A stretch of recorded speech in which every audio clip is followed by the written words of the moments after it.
Hello everyone. As you can see, I'm at a resort in Cebu, Philippines. So this is called Jpark Resort. So it's a water park resort as well, so it's great for the kids. But I'm just going to vlog from out here. I'm on this pier. Let's see. You know, I am very thankful that I came back to Cebu. It's been 4 years since it was last year. But, you know, it's a different feeling, guys, when you own property in a different country. And I am fortunate to have family and friends that have property in different parts of the Philippines, and specifically in Palawan, which enables us, or which will enable us to do what we need to do in terms of building a food park and eventually a hotel. And then another part of Coron Island, in partnership with a larger developer, the families of the Sandoval and Benadais are putting up a 5-star resort. But having said that, that's why my cousin George and his family have moved back here from New Jersey to help spearhead a lot of the initiatives that our generation is now doing. So I kind of sleepy. It was up till 3 a.m. my time, Philippine time. So I guess what I wanted to share is that, you know, anyone can do what I'm doing. It's getting over that fear. So this vlog is around believing in what you can do and not limiting yourself to barriers. So what I mean by barriers is most barriers in life are mental barriers, right? It's all up here. If we think of what we want to do, then we come up with excuses of why we shouldn't do it, like the risk involved. So and the reason why I say that is because there's a lot of people that are burned out doing what they do in terms of corporate life or working for an employer. And seriously, if I was still in the corporate life, would I be owning property in this area? Would I be developing a business in the Philippines? So this resort, eventually our families will have one of these. So that's what I'm saying is, not in a million years that I would have ever thought I'd be here partnering with family and friends in developing our projects. And so if you're stuck in a rut and you have a dream to do something, what is more of a risk, having that, being stuck in a rut and having the stress of that? And stress does kill. I know that when I went through depression and general anxiety disorder, developing panic attacks, high blood pressure, stress can kill you. And so developing and owning real estate in another country like this, like, do you really think this is more stressful than staying in a job that you hate?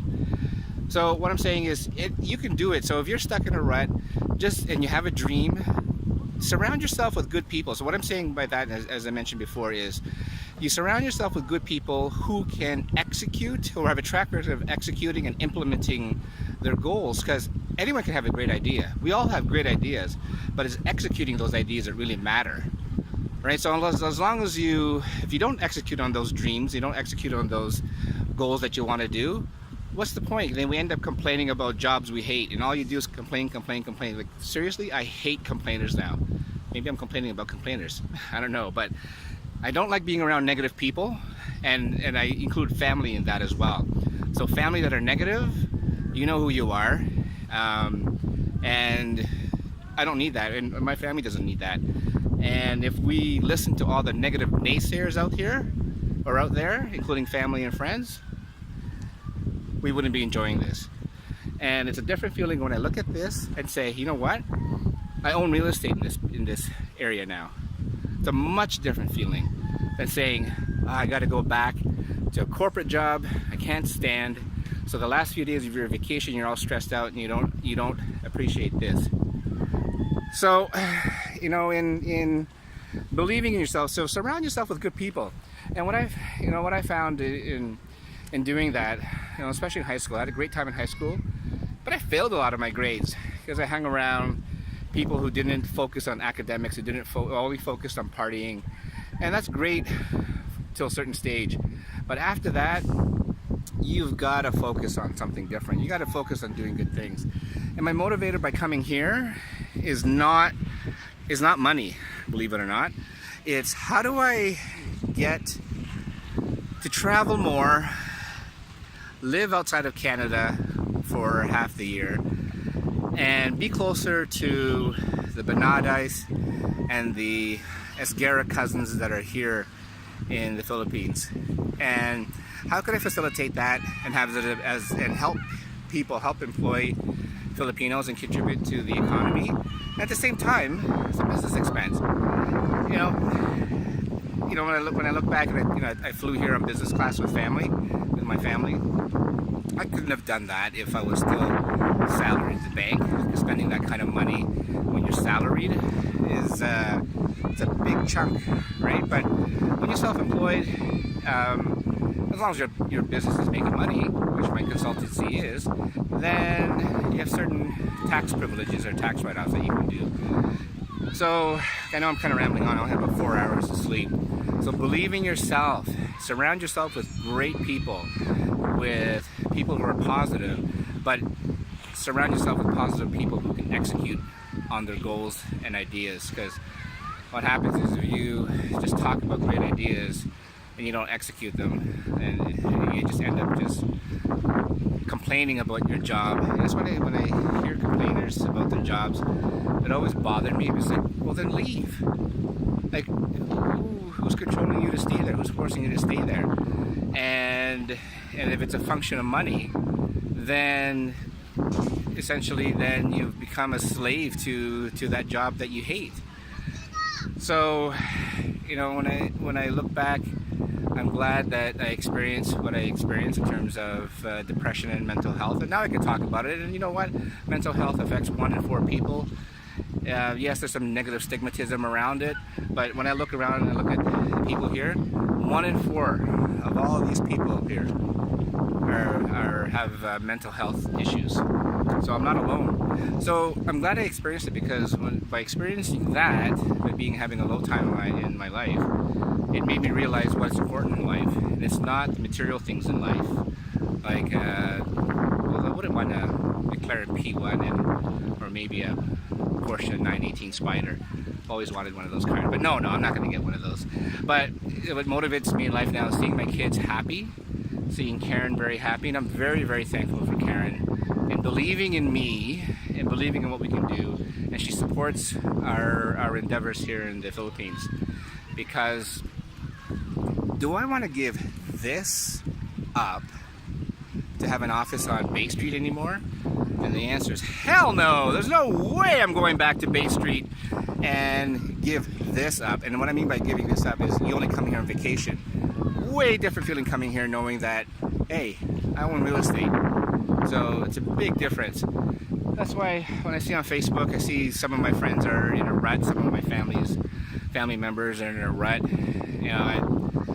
All I can say is do something. Being in a rut until you retire, that stress will shorten your lifespan, because it's not worth it. It's definitely not worth it. If you have family members that are negative and don't believe in what you can do, then so be it. Let them wallow in their own self negativity and grief, and you enjoy this type of lifestyle. So we're going to be coming back here pretty often, and eventually we'll be here half the year. Because I still love Canada. I still have my consultancy in Canada. I have great partners that I work with. I engage 2 people, myself and another consultant per client, so that enables me to still do work here, make money from my clients in Canada, enable me to travel back and forth and see this type of resort and being part of it. So, like I said, some of the long-term goals, my friend who was developing a resort in Boracay, he had some challenges with some family members and not believing in what he can do. But when you have self-doubt and you have people around you not believing what you can do, you'll never do this, right? So, and if you need, if you want to message me, I can give you some coaching, because I love mentoring bankers when I was a banker myself, and I still mentor some of my younger banker friends in sort of career advice, and I always tell them, don't chase the money, chase the dream. So when you look at things that you want to do, don't say, well, how much can I make doing that? Because if you do that, you'll never be happy, because you're always chasing the money. So if you make $1 million, you'll never be happy with that, because you want another $1 million.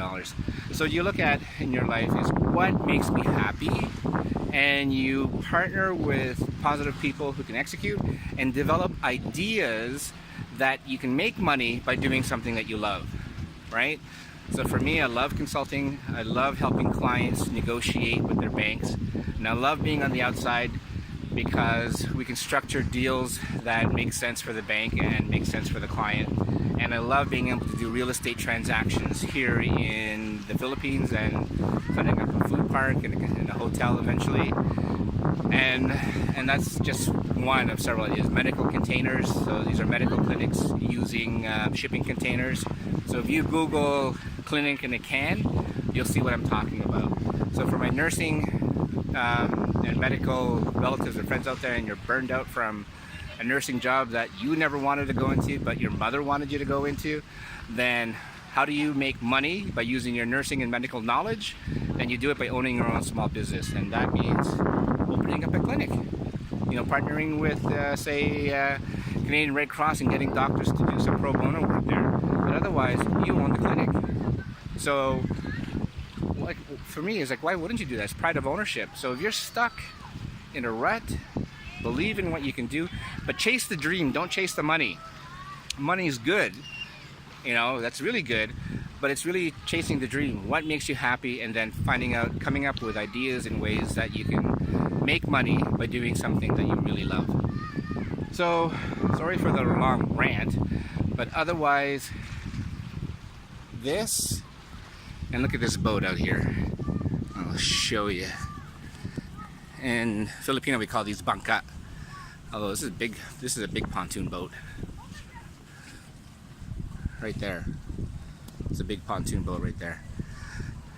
Right, so you look at being in a place like this and not being here on vacation. You be in a place like this because you're here because of real estate transactions. It's a big differentiator, big feeling. So when I go back to Canada, I'm not going to have that sick feeling in my stomach knowing I have to go back to my corporate job on the Monday, and you're all stressed out the Thursday and Friday before you leave. You're not enjoying the rest of your vacation. Seriously, if oh yeah, another statistics. Okay, if you guys don't know this,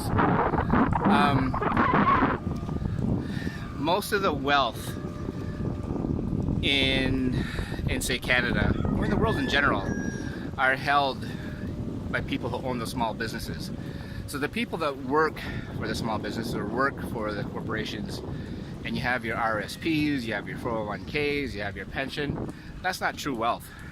If you really want true wealth, you make it by owning your own small businesses. 80% of the wealth is held in the people that own their own small businesses. So if you look from a law of averages, the law of numbers, why would I focus on the 20% that doesn't own the wealth? I'll focus on the 80% and do what they're doing. What are they doing that I'm not doing? And that is owning your own small business.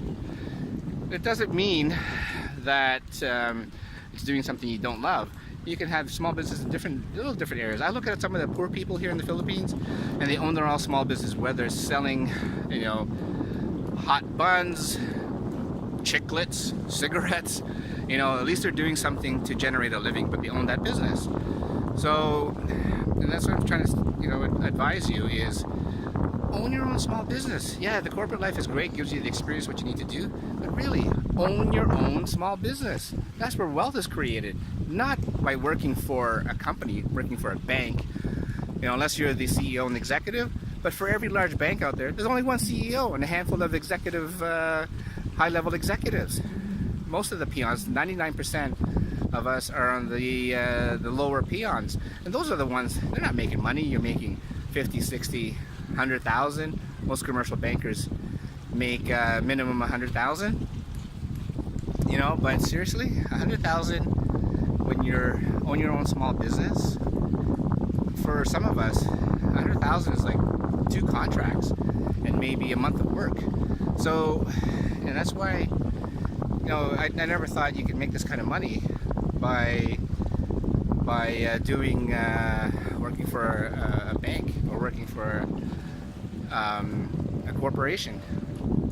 Be the owner. That's where the wealth is created. All right, folks, I'm going to log off. This is a long rant. I've only had 4 hours of sleep. But here, welcome to Cebu, Philippines, at the Jpark Resort. I highly recommend it for families. It's like a 4 to 5 star resort. Like Shangri-La is a 5-star resort, which is just a few miles away. I love that Shangri-La, Mactan. But for kids, because of the water park in this area, I recommend this over the Shangri-La. When the kids are older, then yeah, Shangri-La is at a different level. The Shangri-Las here in Asia are quite nice. Okay, folks, remember, believe in yourself, chase the dream, surround yourself with positive people who can execute on their ideas and learn from them, because when you do good things for people, good things happen to you. Because a lot of good things have happened to me in life by doing good things to other people. So I want to thank, you know, my wife Karen for believing in me, because without her we wouldn't be here today. And I thank the positive family members in my life. You know who you are. And the negative ones, you know what, I still love you guys, but at the end of the day, I'm not listening to you at all, because if I do, I wouldn't be here today. And you know, I'll fly you business class one of these days to come to the Philippines to see what I'm doing, and then maybe you'll realize that, you know what, Manny did okay after all, and it's a good thing he didn't listen to us. Okay, all right, folks, take care, and we'll talk soon. Cheers.